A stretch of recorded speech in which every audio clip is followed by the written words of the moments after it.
how satisfying was this? You get rewarded for playing the patient game. Yeah, I mean, it was, obviously it's a huge 2 points to be able to come back. There wasn't a lot being created either way. I was a little bit frustrated with the lack of creation on our end. I thought we had opportunities to create more and we didn't. Some of that, we just didn't seem to have it with the puck enough, like in terms of execution.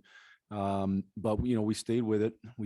Obviously, they scored the second goal because we didn't have a lot of push. It was a close call on our end. I decided to challenge it, and great for Vladdy for the shorthanded goal, because then I thought after that it really ignited us. Having Bertuzzi on that line seemed to click again. Yeah. And obviously, big performance can go in. Yeah. You know what, Bert and Fabs in suits have been really the 2 games, and Bert and Fabs are really close too, and they have good chemistry, and that group's played together and in the past. So I think it's been a good move for us so far in 2 games. I think both the Larkin line still remains a real dangerous line, and now you got another dangerous line, and then you got 2 other lines that I actually think can create more. And I think will create more. They didn't get tons and tons ice time tonight, but they're also reliable and they can go out there and play against other teams' good players. And so I think that's a good formula.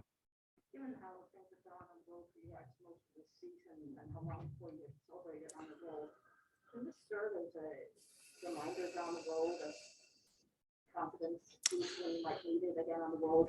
Well, I think, having, finding ways to win on the road can for certain breed confidence. When you're looking at your record and it's really bad, and if you don't win on the road, it's hard to have confidence at that point. So, finding a way to win today is a big thing, and we need points, and to be able to go out and get the 2 on the road. And it is not easy going back and playing the same team again, on a kind of a back-to-back, not back-to-back nights, but back-to-back games, and sort of find a way to do it. I thought was real good.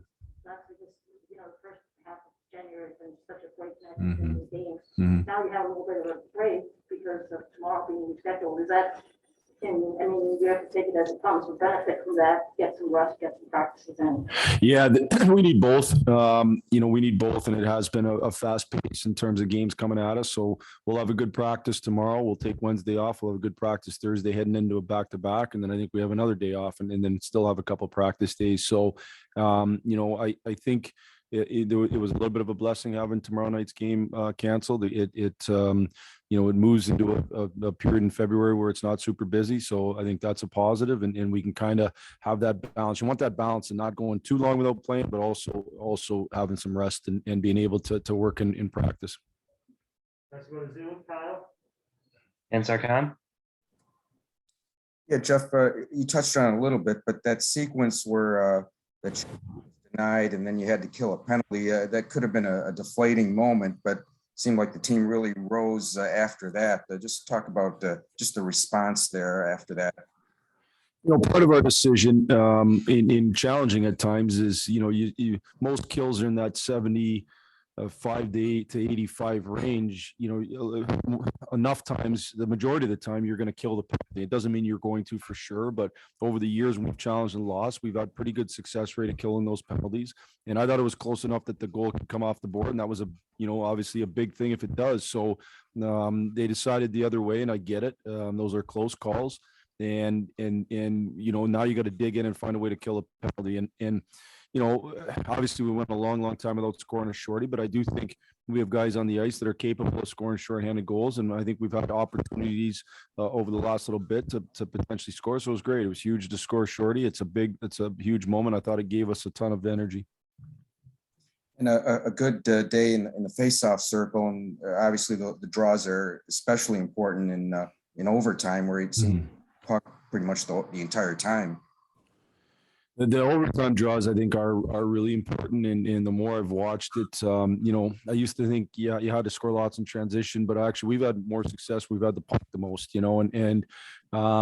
so obviously Lark's had a really good day in the circle. He wasn't alone, but That's when we put back out there in the offensive zone face-off again because he was having such success in the circle. And yeah, we had the puck the whole time. I don't think they got into our end, and that happens sometimes in overtime. We've had it happen the other way, and it's a big part of it is winning the face-off. And the very first face-off of overtime was a little bit of a battle too. And one of the things we think we need to be better at is our face-off intensity and our battle on our face-offs. We did a good job there. Thanks, Jeff. Yep. Ed Colton. Talk about those first two periods. It seemed like it took a while for you guys to get into the game. Was it just them, or just it didn't seem like there was a ton of energy in that place either? Obviously they had some major snow here today, so the crowd was light.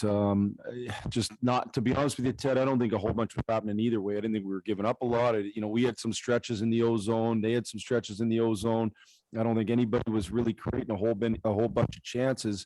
It was just one of those games, and I don't know if I'd call it tight checking or a little bit of lack of execution. I thought we had from our perspective, we had opportunities to create more offense, and we'd flub a pass where we wouldn't shoot it. Or I didn't like our shooting mentality into the first two periods at all, to be honest with you. So I thought that got better. Certainly after we scored, it got way better, and all of a sudden we were on the attack. So we got to keep working on making sure we have an attack first mentality, making sure that we're getting pucks to the cage and we're not trying to pass the puck in the net. And I think over the first two periods, we tried to do that too much.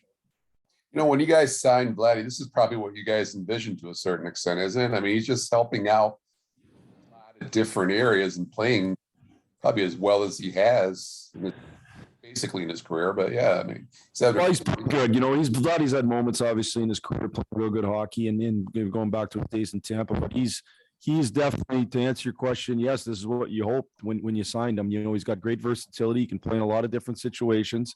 And I do believe he's one of those guys that can play up and down the lineup because the puck doesn't die on his stick. He's really smart. He makes good plays, but yet he also is a good net front guy for not being a super big guy. And, I think Vladdy's earned this opportunity. I think Vladdy's, played the best of the group that wasn't really getting those opportunities. I think he's played the best. And I've told him that at times he's earned the opportunity onto our power play, and now he's earned an opportunity on a good line. And, I think Vladdy going in there allows that line to continue to be successful. And that gives us, two kind of scoring type lines. And now, if we can get some grinding, dirty goals from the third and fourth line, all of a sudden you start building your scoring up. You guys going to be able to get out of there today? If you quit asking questions, we hope. Yep. That's it for us today. Thanks, everyone.